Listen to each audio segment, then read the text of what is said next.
Eu sou o psicólogo Novaes e, como combinado, estou aqui para o segundo vídeo deste canal que tem a função de divulgar a psicologia, proporcionando um lugar onde nós possamos formar um diálogo, compor um diálogo entre nós profissionais, psicólogos, e também para aqueles que queiram conhecer a psicologia, porque nossa função também é aprimorar esta ciência, fazer com que ela chegue o mais longe possível, que ela se torne parte do nosso cotidiano.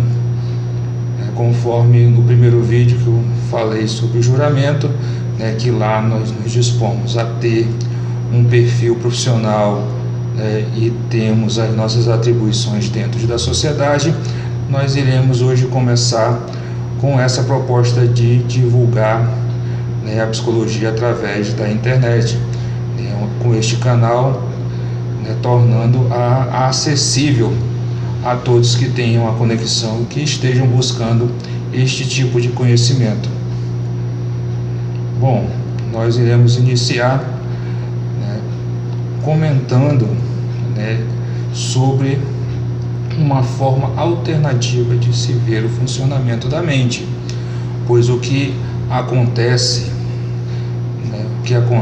hoje é a grande disseminação dos primeiros que estudaram a mente e conseguiram fazer com que isso entrasse no imaginário, que é o Freud, que propôs o funcionamento da mente de uma forma dinâmica, onde a energia tinha que ter sua vazão, e quando a vazão não era de forma adequada, ela sublimava quando era adequado, ou se recalcava e se deslocava e aparecia através da metonímia e metáforas através de um sintoma, ou uma neurose, ou uma psicose.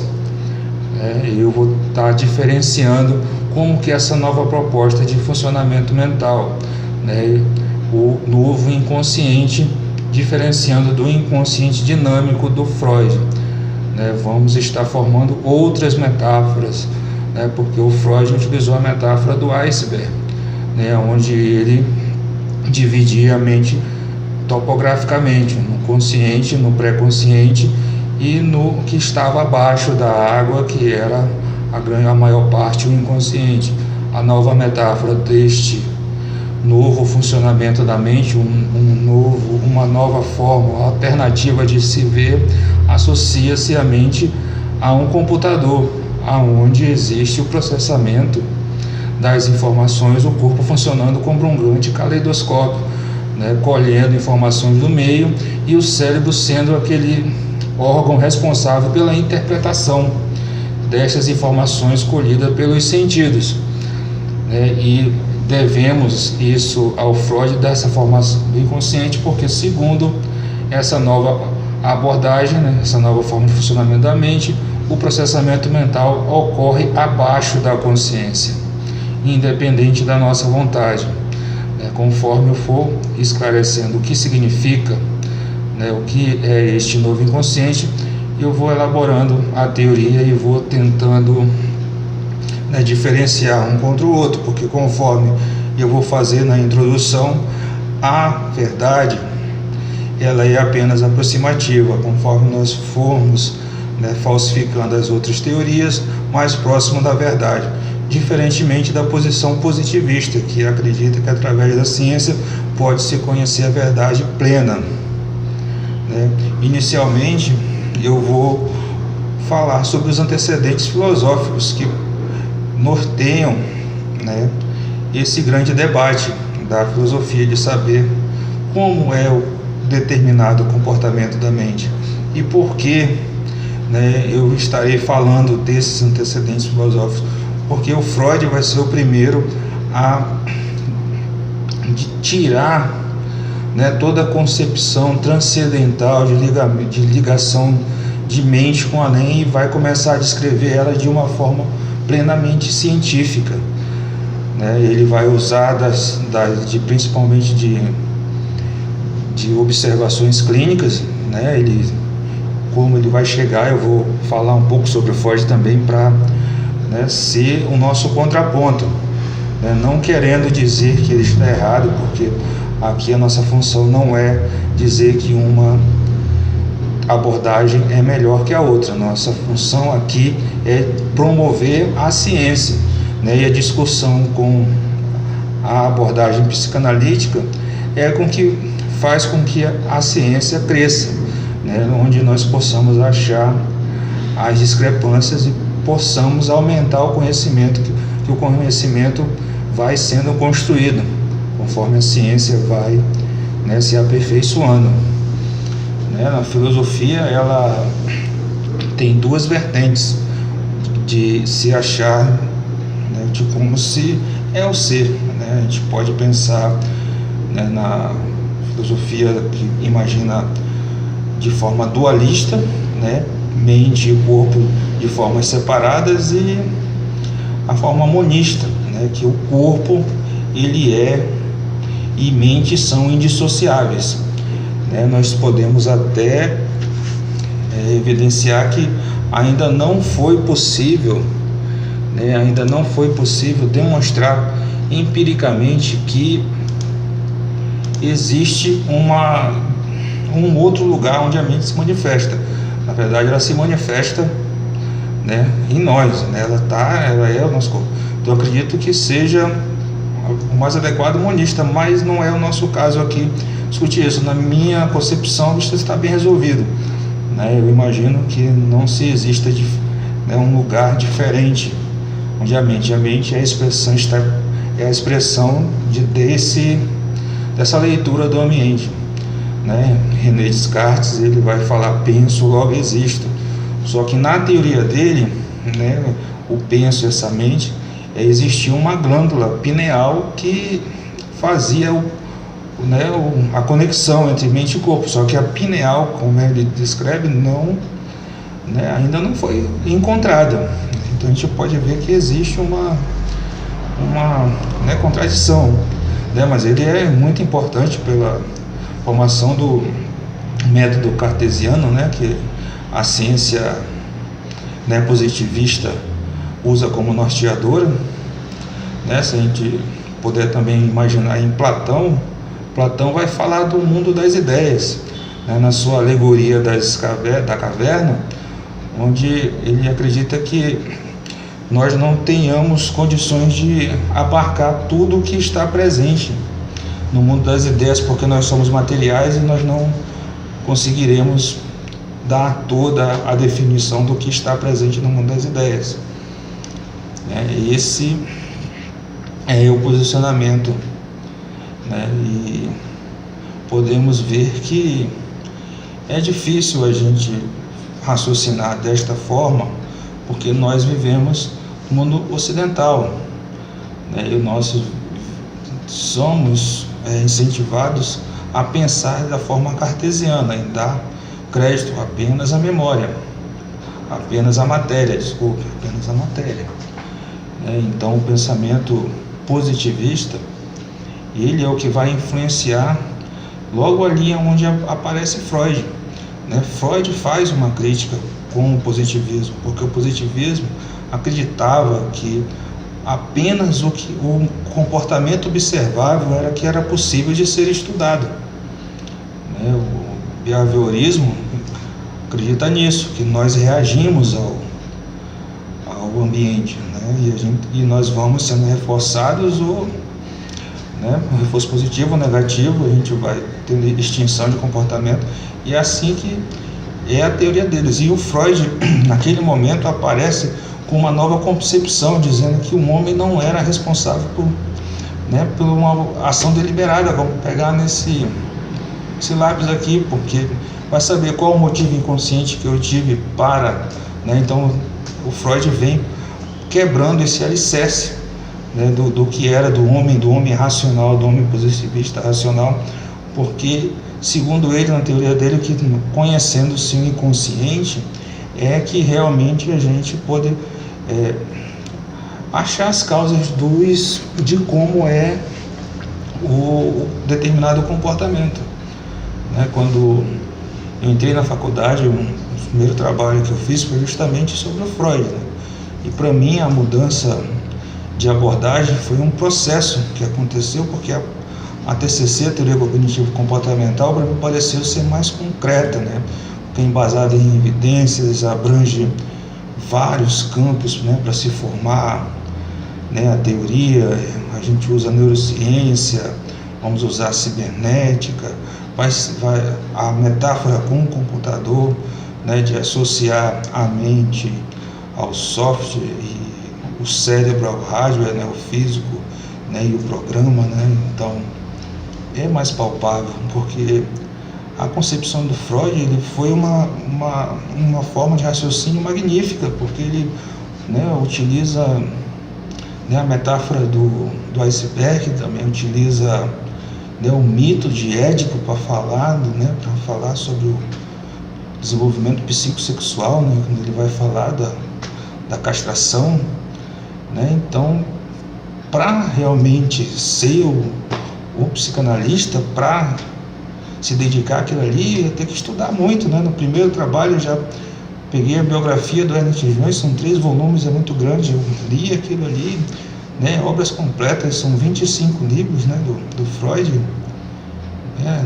Aí tem Lacan, tem Melanie Klein, e os insights que eles têm, né, as analogias que eles fazem, as interpretações são, sei lá, espetaculares, né? Para mim conseguir mesmo, eu tinha que me dedicar, eu tinha que fazer a psicanálise, tinha que fazer a análise, que era para realmente eu me sentir apto a utilizar, né, daquela metodologia de procedimento, né? E a TCC para mim pareceu ser mais palpável, né? A análise das evidências, né? Ter o DSM-5 como norteador, né? Ali tá os transtornos, tais como que são os sintomas, né? E o sintoma é uma forma que a pessoa tem de subjetiva de falar sobre como ela se sente, né? Como é que ela interpreta, como é que está o estado emocional dela, né?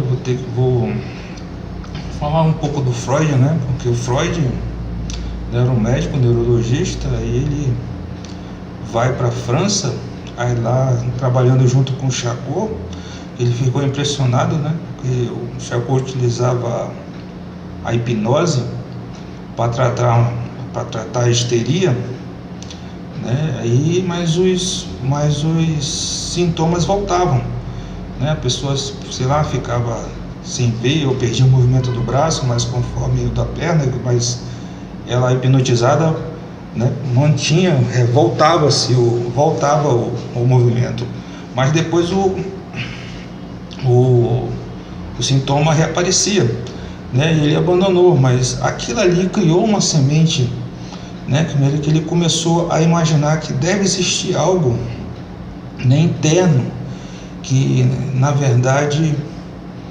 né, impulsiona o nosso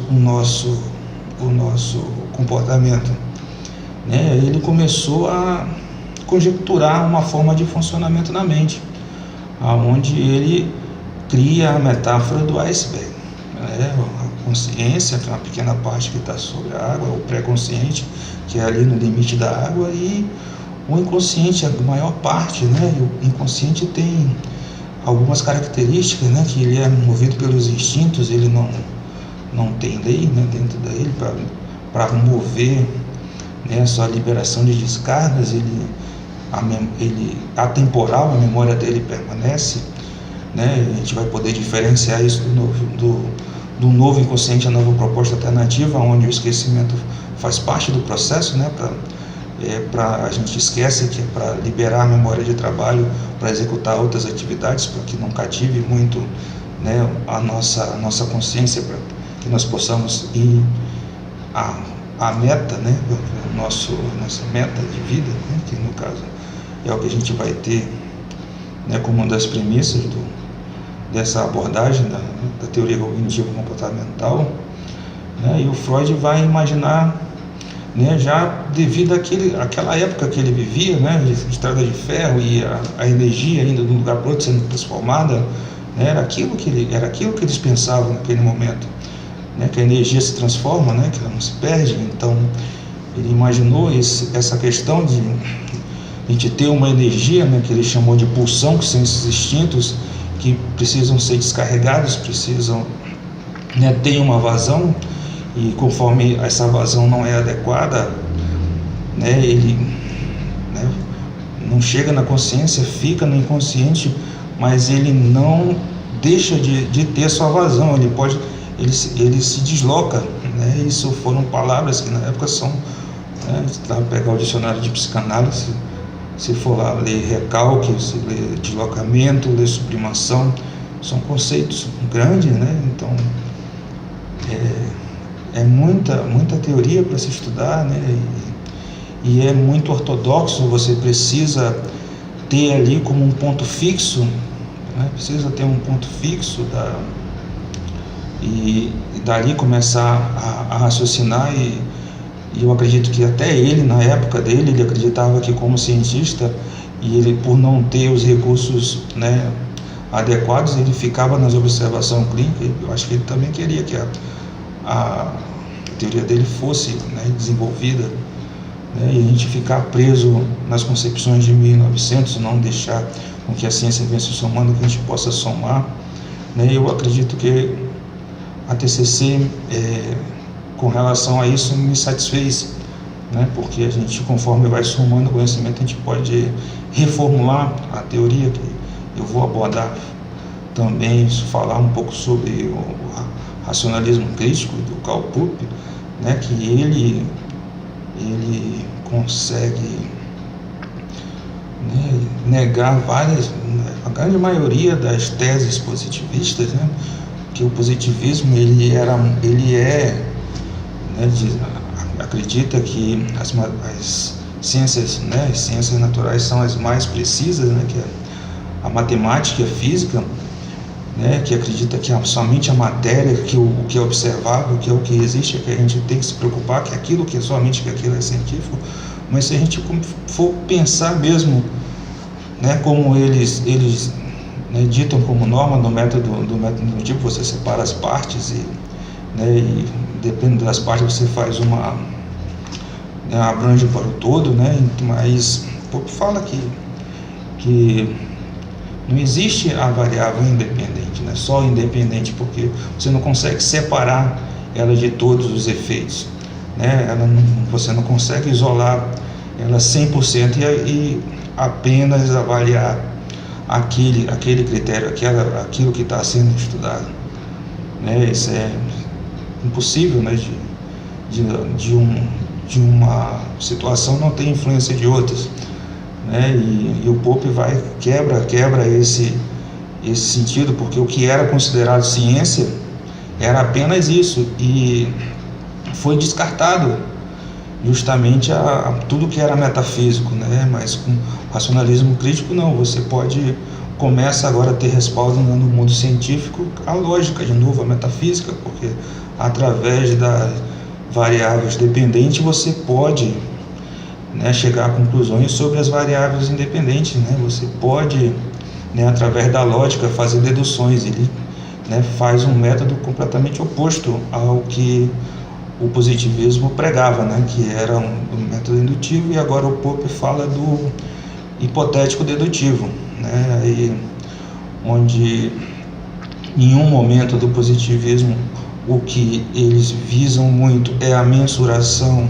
a repetição, né, para considerar aquilo como científico, e já no método hipotético dedutivo, né, o Popper fala que a verdade ainda não é absoluta, nós ainda não conseguiremos abranger a verdade de forma absoluta, né, que a gente só pode ser aproximativo, conforme uma teoria for sendo falsificada, é mais próximo da verdade que nós chegaremos, né. Ele reconhece essa nossa limitação do ser humano, e a gente pode ver conforme os nossos sentidos. Os nossos sentidos, eles funcionam dentro de um espectro. Por exemplo, os sons, os infrassons, os ultrassons eu não escuto, né, mas outros animais escutam, né. A luz, a infravermelha e a ultravioleta também não estão dentro do meu espectro né, das cores que eu vejo, né. Então a gente pode ver que o nosso conhecimento do mundo real, da realidade, é limitado, né. E toda vez que nós formos avaliar algo, nós vamos avaliar à luz de uma teoria, então já terá uma tendência. É isso que o Pope vai falar, né? E esses conceitos, né, que o Freud vai falar, tem outro grande filósofo que hoje é muito influente, que é o Nietzsche, né? Nós podemos achar várias analogias onde o Nietzsche fala que pode ser até considerado como sinônimo, né? Porque no Freud as pulsões, né, que é aquela energia que tem que ser liberada, e o Nietzsche vai falar em vontade de potência, que é aquela energia, né, aquela energia que existe no mundo da vida, né, e que energia busca mais energia, então é vontade de potência buscando mais vontade de potência, e quando essa vontade de potência não consegue ser realizada, não consegue buscar mais energia, que é a fonte de sofrimento que o Nietzsche vai falar, né, ele não consegue, né, realizar essa vontade de potência devido às forças reativas, né, que são aquelas promovidas pelas ideologias que terminam castrando, né, a real expressão desse mundo da vida, né? A gente pode ver as forças reativas como o princípio da realidade, né? Essa vontade de potência, as pulsões, aos instintos, né? Então ali já estava se criando essa nova concepção sobre, né, esse inconsciente, né, que a teoria cognitivo comportamental, o novo inconsciente, essa abordagem alternativa vai beber daí, porque o processamento cognitivo, que é um sinônimo de novo inconsciente, acontece, né, abaixo da consciência, né? Nós ainda precisamos estudar muito para saber das leis que regem, como que um impulso elétrico, né, caminhando por várias estruturas do cérebro gera um pensamento, né, né, aonde que isso ocorre, né? A gente não tem ainda uma máquina, um exame que possa, né, vislumbrar. A gente tem imagens cerebrais, né, ressonâncias, a gente sabe que certo lugar, dependendo do tipo de pensamento que nós estivermos tendo, né, da atividade que nós vai estar mais irrigada, né, e os estudos com lesões, né, proporcionam uma grande ampliação do conhecimento, porque sabe-se que dependendo da lesão em certo lugar vai afetar o comportamento, né, em diferentes formas, né. Isso serve para aumentar o conhecimento sobre o cérebro, né, mas só que apenas só o conhecimento de como o cérebro é irrigado, né, não é suficiente. A ciência ainda precisa aumentar ainda a abrangência de estudo, tem que estudar muito. Então a mente é um território ainda, né, que precisa ser de muitas descobertas ainda. Então por isso que uma teoria, né, a gente não pode negá-la, porque como a teoria do Freud é metafísica, não tem como se negá-la. Então, né, e o foco da psicologia é qualidade de vida, é o bem-estar, a qualidade de vida do sujeito, das instituições, do cidadão, né, como está dito lá no nosso juramento, a promoção da saúde, né, mas dá um embasamento teórico, nos dá mais argumento. Por isso que a minha intenção de começar o vídeo por definir a teoria, né, para depois entrar em como que é, né, o funcionamento, que esse novo inconsciente, essa visão alternativa de funcionamento da mente. Porque se a gente for ver, né, o que o Freud fala, tem uma prospecção muito grande, chegou em muitos lugares, né? Tem pessoas que nunca leram um livro do Freud, mas se falar inconsciente, né, vai imaginar o que significa, né? Então esse diálogo, de promover o diálogo, faz com que nós nos preocupemos mais com nossa saúde mental, né? Porque as pessoas, a gente não tem essa qualidade de se preocupar tanto, né, com isso. A gente preocupa mais com o físico, que é o que nos vendem, né? Quando a gente vê uma sociedade onde o ter é bem mais valorizado que o ser, né? O inconsciente dinâmico do Freud, né, ele vai dizer isso, que os nossos instintos, eles vão se manifestar, e dependendo, né, do conflito, né, de como eles vão se manifestar, eles podem gerar um certo sofrimento, e devido a isso eles, né, são recalcados, né, mas eles precisam, né, extravasar, né, e foi aí que ele foi começando a formular a teoria dele, né, mas quando eu for conversando, né, aqui com vocês, que esse canal tem esse intuito, nós vamos mostrar algumas contradições, né, como se eu for falar do complexo de Édipo, justamente na hora que ocorre, né, aquele, né, na criança ali na fase fálica, onde ela deseja a mãe, e por medo da castração, né, entra em período de latência, né, aquilo ali. Então, já a gente utilizando a abordagem cognitivista, falando já do Piaget lá na frente, né, aquela fase ali vai ser exatamente ali no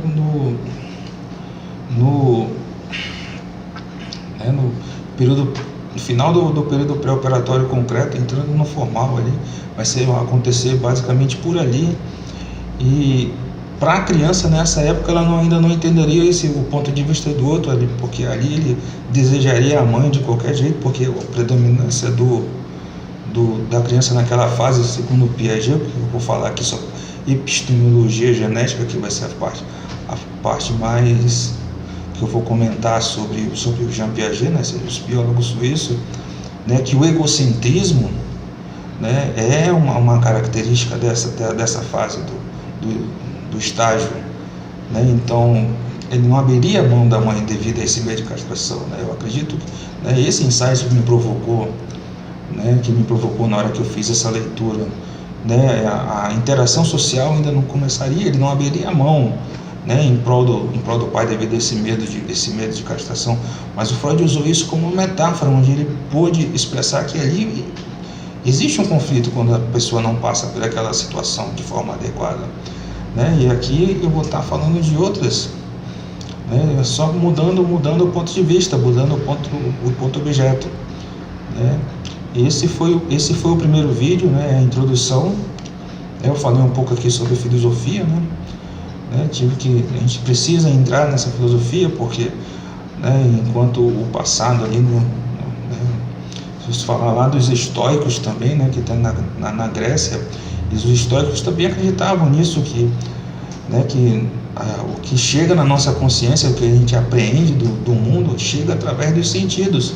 Só que com uma pequena nuance, né, para o novo inconsciente, porque para os estoicos nós seríamos responsáveis, né, pela interpretação que a gente dá no mundo, e já para o novo inconsciente não,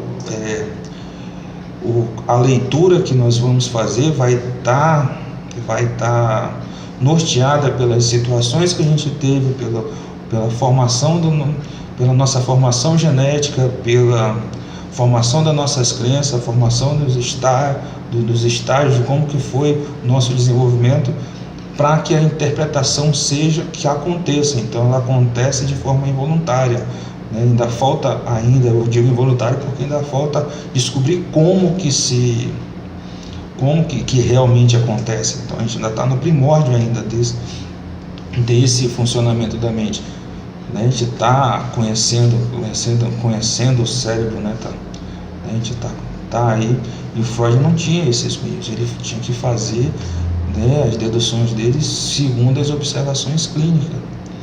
O próximo vídeo, né, que eu vou falar aqui com vocês, eu vou abordar como é, né, o conceito desse novo inconsciente, como que são essas novas metáforas, né, dessa associação com o computador, né, de cibernética, né? Cibernética é uma palavra nova a um conceito de quando tinha lá os cientistas desenvolvendo míssil teleguiada, onde chega o estímulo de fora, aí precisa se repensar, né, a nova direção para se atingir o objetivo, né? Esse foi o conceito de feedback, né? Tem a ver, tem a inteligência artificial, né? Tem a ciência da computação, tudo isso aí foi sendo utilizado para se formar um conceito, né? Com as imagens cerebrais, né? Foi se ampliando, né? Com os estudos, né, fisiológicos, né? Foi se ampliando o conhecimento. E é assim que eu acredito que seja a ciência. Nós vamos construindo passo a passo, né, de forma gradual o conhecimento, e ele vai se ampliando, né? Então, muito obrigado para quem teve paciência em me acompanhar até o final do vídeo. Esse é o primeiro vídeo, né? E o segundo vídeo falará sobre o próprio funcionamento desse novo inconsciente. Este foi uma introdução, né? Da onde, como é que surge, como é que vem, né? Essa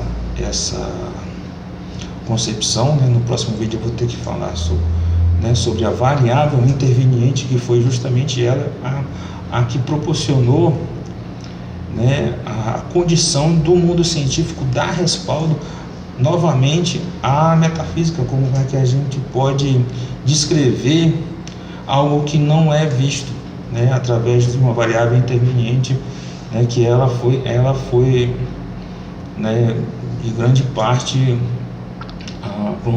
a quem proveu o cognitivismo, né, a ciência cognitiva em se aceita no mundo científico. Então, obrigado.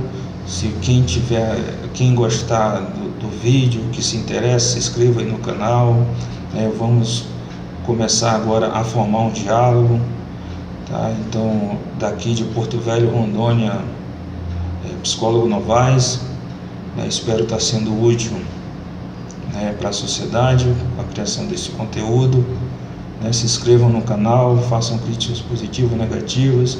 O intuito desse canal é divulgar a psicologia, conversarmos sobre e ampliarmos o conhecimento sobre o homem e sobre esta ciência. Obrigado.